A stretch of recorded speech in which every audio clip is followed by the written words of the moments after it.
I'm Lisa Denahue. I am from Cedar Rapids, Iowa, and I work for a large aerospace and defense company in Cedar Rapids. I'm an executive compensation analyst, which means that I help our company make very big decisions about compensation. Welcome. Thank you. It's great to see you here. You too. It's nice to be here. I know we've been communicating for so many years. For a long time now. Right? You've been following us for, what, 2012, 2013? Yeah, I would think so. At least that long. It's been a while. And we finally met in person. Finally, after all these years. It's great. I know. Because you've been helping us with so much stuff. And I'm excited to talk to you today. But probably not as much as you've helped me, to be fair. We'll dive into that. One of the things I'm always curious about for people who are watching, I meet so many people all over the world who've gone through our programs, read our blog, or listen to our podcast. I'm always curious to hear, how did people originally find us? Because there's so many different ways that people might find us and what might motivate them to search to become more productive, or how to achieve their goals faster, or just how to be more efficient in general. Yeah. So it has been a few years, so I have to really think about how I found you guys, but I think it was just feeling frustration with my own productivity level. And I did a Google search for productivity, and there's a lot of, I don't want to say crap out there, but there's just some unhelpful information about productivity out in the, especially in 2012 or 2013, it just wasn't as sophisticated as it is now, the information that is available. So I did a Google search and I found you guys, Asian Efficiency, and what struck me about you guys, you took a completely different spin on productivity. It's not just how to be more productive at work, but how to be productive in life, like how to design the best life for yourself so that you are living your best life, and that leads into work productivity for certain, but that's what led me to Asian Efficiency and why I thought you guys were more compelling, and what led me to start reading your blogs and your newsletters, and then eventually helping out with some programs and taking several of your courses that you offer. Okay, so let's go back a couple of years. As you were doing that search, yes, what was life like back then? A little bit crazier than it is now. I had both my kids at home, and they were teenagers, so life is crazy when you're trying to keep up with two teenagers and their busy lives. I've always been interested in productivity, especially for work and home. Because it's hard to keep track of everything. We are a family of four, so it's difficult to keep track of 4 schedules and two work schedules, or 3. My daughter was working at the time as well. Plus, just life. So life was different then than it is now. Now both of my kids are out of the house, so my role has changed a little bit. Now I can focus more on less about 4 people's schedules, and now I have my own schedule, and I kind of let my husband do his own thing. I don't need to parent him. But so then it was a lot more about how to manage time when there's so many inputs. And I can only imagine with 2 teenagers and running around doing their own thing, and then having your own career. Yes. And managing your own husband's career as well, helping him out with stuff. Yes. It's a lot of moving parts. It was, and during that time especially, my husband was in a job where he traveled for a living, so he wasn't home. So a lot of the home life responsibilities did fall on me. If both kids had a baseball game or a softball game in the same night, that meant I had to be in 2 places at once. So putting my productivity skills to use was very good during that time. So when you first found us through a search and you stumbled upon the website, what was your first impression? Were you skeptical at all? No, I was intrigued. I was intrigued because of the name, I think, Asian Efficiency. I mean, I think there's a stereotype that Asians are efficient, And here it was right there that you guys were putting it out there that this was Asian efficiency. And I don't know, that really appealed to me. But besides just the name, I think just digging into what you were offering and what you were saying was, like I said before, you were really not just talking about how to do email better and how to manage your time and what apps to use. And I think I was tired of seeing that because, you know, everyone works differently. So it's not about what app you use or what pen you use or what notebook you use, that kind of thing. You were at a higher level than that, which was really what I was looking for. So I appreciated that at the time, that it was a different level of productivity, which is what I was looking for. Most people, they think it's a magic bullet solution. Exactly. If I get the right app, the right tool, the right system in place, I can solve a lot of my problems. Right. And there's some truth to that. A little bit. But it's not the whole picture. No. And that's something that you saw and recognized very quickly. Yes. Yeah. There's no perfect app. There's no app that is going to be perfect for every person. And there's probably no app that exists that's perfect, you know, for me or for you. There's no system that's already designed that's perfect for every person. It's very personal, and very, I mean, you have to figure out what works for you. And I think that's what you guys were saying at the time, and which was different from what I was hearing in other places. Right. And one of the big wins over the last couple of years was when you went through our program called Escape Your Email. Yes. And we were just, before we started filming, we were talking about funny stories about that and how you saved so much time, and it wasn't even about inbox zero, but about something else. Can you, before we dive in, can you describe what your current situation was before you were, before you considered joining our program? Yeah. So I thought I was managing email because I did have inbox zero every day. I was in my inbox all day long, and every single email that came in I addressed and had a process for it. And I at the end of the day, I left my desk with inbox zero, and that was great, and that felt like success. However, after talking with your team, I realized that that wasn't so productive to be in email all day. I was getting my other work done, and I was able to stay focused on my other work until I got an email. And then I get that notification and leave my work to go take care of whatever email was in my inbox at the time. I thought I was being productive, but spending 8 hours a day in email is just not productive. And the time that it cost me in the switching cost between, you know, working on my actual work and then switching to email and then trying to go back to my actual work, whether I was focused or not, there's a real cost to that. And that's where I was, that's where I needed help. And thanks to that, finding the course, I was able to work through that. But that's where I was at the time when I was approached about going through that course. I was in inbox zero, and that was great, and I was successful at that, but not being productive. Right, because in your job, you have to report to the CEO, all the executives in your public traded company. Yes. And when they email you, they expect a response right away. Well, I thought they did. I thought that they did. But as part of the course, Zach asked me, do they really expect an answer immediately? And the answer is sometimes yes, but I know when those emails are coming, and I can specifically watch for those times when I know that there's something coming. Otherwise, they don't necessarily expect an immediate answer. They don't know if I'm in a meeting. How do they know if I'm in a meeting? Do they expect me to respond while I'm in a meeting? No, that would take some time, maybe an hour. So would they potentially expect a response in an hour? Yeah. Can I go an hour without checking my email? Yes. Yes, I can. So that was the turning point for me.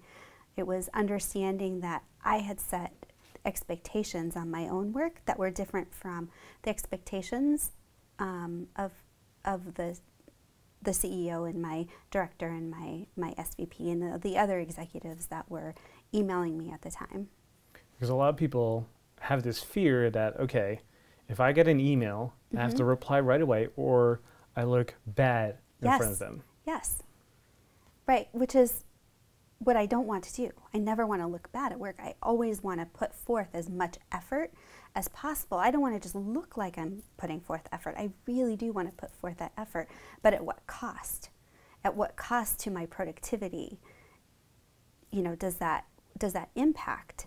So I really had to stop and think about, okay, well, what if I went 1 hour without checking my email and I focused on my work? Then what's the worst case scenario? The executive's going to call me on the phone instead of emailing me if they really need that information? Yeah, it's a risk I'm willing to take. So that's what I did. I tested the waters. So I would go 1 hour without checking my email. And it was great. I got so much done. I was really able to focus for that 1 hour. I turned off notifications. I put into practice some of the things that the course was suggesting, the turning off the notifications and setting scheduled times for email and having a process for every single email so that when I went to check my email, I knew I could go through it really fast because I had a process for every email. This is a to-do, this can be archived, this can be deleted, this I can read later, so I have a process for that. It was really easy to set up that process, and once I had that process, it cut down the amount of time I needed to be in my inbox. So not only was I already cutting down the time that I was in my inbox, but I was using the processes as recommended to help cut down that time. So instead of being in email for 6 to 8 hours every day, I in like 2 weeks was able to cut that down to 30 minutes a day. Wow. So save yourself like 5.5 to 7.5 hours a day. I did, and nobody said a word to me and has ever said a word to me about not responding to their email in less than an hour or immediately. So it was my own expectations that was creating the situation and not the true expectations of the job. So how do you feel now that you have the system in place and the processes and know exactly what you need to do? How does that make you feel? Free. Yeah, I escaped my email. It was fantastic. It's really good. I feel really good about it. Now, I've been able to keep up that structure. It's been a couple of years now, so I've been able to keep up that same structure of my email, and I really do spend about 30 minutes a day in email, and I put that into practice with my personal email as well. I check it mid-morning, see what's in there, respond, get everything out, and then check it after work when I get home. So it's the same thing between both inboxes. I really am not in email for more than like 30 to 45 minutes a day. It's very, very freeing. Wow. And considering that a big part of your job is email communication. It is. And I think that one thing that I do recognize is that there are some times when I am waiting for emails and I know that there is going to be an email communication. So a lot of my job is specific to I'm waiting for information from other people. And I have a system for where I normally have email notifications turned off on my computer and my phone. But when I'm specifically waiting for information, I will go turn on the notifications either on my phone or on my computer so that I can see once I get that and I can respond as needed. That doesn't happen very often, but I have a process in place for when that does happen and I need to respond quickly. So those aren't left hanging, because that could be a problem too. So what I'm really seeing there is you went from being reactive about emails to now being proactive about it and saying, hey, I'm in control. Yes. I know exactly what I want out of this, and I'm going to dictate my schedule based on how I'm using email. Yes, yes. And then what I also have to recognize, I know that there still is like a switching cost. If I'm waiting for an email, I have to be very cognizant of the fact that when I go into my email, I'm only going to look at and respond to that one email. And I know that I will see the rest of the emails in my inbox, but I try to block that out. I just try to forget that they're in there until I have my scheduled time to go back. So it's hard sometimes because I might see something in there that I know I really want to respond to, but I try to set down the rules to say, no, this isn't the time. I will have the time later. I need to focus on my work right now. So that's a little bit hard. Yeah, it takes some discipline, but I can do it. So there's a lot of people who are interested in possibly joining Escape Your Email and learn about the systems that you now have and the processes. And what would you tell them if they were on the fence about this program?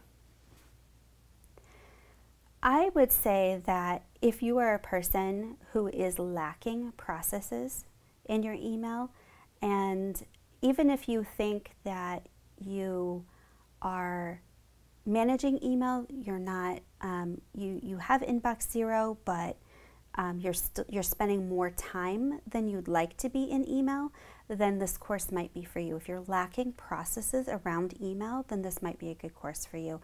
Or if you look in your inbox and you're so overwhelmed by the amount of email in your inbox, this course is definitely for you. But I would think that the people on the fence might be those people who think that I can get to inbox zero if I really wanted to, but they lack the process for just feeling in control of their email on a daily basis. So I think that's when this course also offers some benefits to that. Yeah, because what's the point of having an empty inbox if you're spending 8 hours a day in it? Yes. It felt good, but it was still unproductive. Right. So yesterday you were part of our mastermind. Yes, thank you, by the way. And that was great. That was a great experience. And I'm super grateful that you were there. And I know you were a little nervous coming in. I'm not sure what to expect because of your first mastermind. Yes, yes. And I generally don't like to talk about myself, so that is not, I was a little bit nervous about that. But it was a great experience, so thank you very much for inviting us here and getting us all in the room to talk about where we need some help and where we're stuck in our lives, in our personal lives, in our careers. So that was a fantastic experience. I really appreciate that. One of the things you mentioned there was you had to learn how to manage your own expectations, and sometimes you set them so high that it's kind of detrimental almost to yourself, whereas it doesn't need to be. Yes. And it was not only for email, but also for example, being there. Yes. You felt like, oh man, I feel so guilty being here because I might be missing out on stuff and I have to work. Yes. And how do you feel today? Good. I've been gone for work for a couple of days now, and I'm letting it go. But yes, that is definitely my issue, is that I do tend to set higher expectations from myself than I think others set for me. So it leads to some emotional strain and physical strain. It's not good to be, that worked up all the time. So I have to learn how to let that go. And the mastermind group was really good in giving me some suggestions on how to set realistic expectations for my work and my life. So I appreciate that a lot. And I have been gone from work for a couple of days, and it's been okay. Yeah, life moves on. They're still in business. They're still in business. Everything is okay. Everything is great. And how do you feel now after having gone through the mastermind and getting feedback from people and getting all the support you wanted? It's good. It's good to know that there are other people. Going through the mastermind and listening to everyone's issues, they're all a little bit similar, but different at the same time. So it's nice to know that we all struggle. Everyone has problems. But the nice thing to know is that we have a group of supportive people, especially with Asian Efficiency and the dojo and now the mastermind, a really good group of people to bounce ideas off of and to get support. And it was a really honest group, which I really appreciated. There wasn't any sort of sugarcoating. It was very honest feedback, which is, sometimes when you're stuck, you need that push to move forward. So that was a really good experience. Well, I'm super grateful that you were here today, and I want to thank you for coming out. And I think people who are watching this and listening to this will feel really inspired by your story and how you've transformed your life from being so busy and stuck and having all these emails to deal with to having now the time to be in control of your day and your schedule and your life. Yeah, you know, it's a constant process, improvement, and it'll be something that I'll always work on, but where I am today is definitely different from where I was a few years ago. So in your courses and your support, and even in the dojo, the people in the dojo have helped me move forward and to keep me on the right path. Well, thank you for being here today. Thank you.